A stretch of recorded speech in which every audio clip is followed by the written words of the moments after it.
What are you making of this turn of events? Well, I think today sort of encapsulates the different voices within the Trump administration in terms of how to approach China.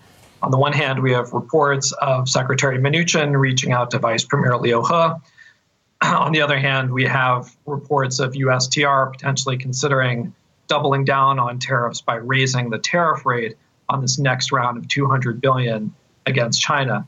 There's discordant views within the Trump administration, and I think this is going to certainly be confusing to Beijing in terms of how to approach this and really where is the direction of policy on the U.S. side.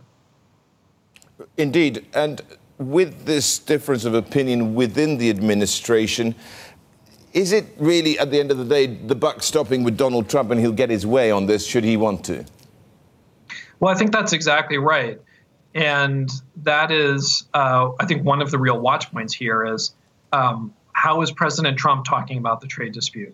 Right now, he seems, in terms of recent comments, to be very confident about his ability to really press China. Doesn't seem very worried about the impact that any of this will have on U.S. midterm elections in November.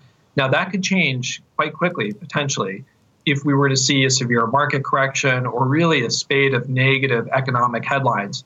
But for the time being, President Trump seems to be doubling down, and I think that should be a negative sign for Beijing in terms of the risk of further escalation. Yeah, I'm going to come to that in a second, but when you talk about the midterms, naturally you referred to prices probably going up because this will be seen as a tax on some of the poorer peoples in society, some of his core, actually, and they're not going to like it when they have to pay that much more for goods that they normally buy.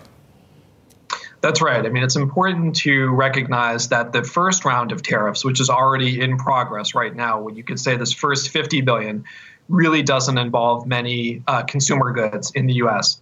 As we move forward to this next round of 200, you start to bring in a much wider array of industries that are going to be unhappy about this, and consumer products are going to be impacted in a very significant way. So that kind of reaction is going to be the most important watch point in terms of what this means for the Republicans in Congress and their willingness to push back on President Trump, and then the messages that he's receiving from his own political base. So I think we're entering a new period, and some of what we've seen so far is really going to be tested by the actual impact that these tariffs have.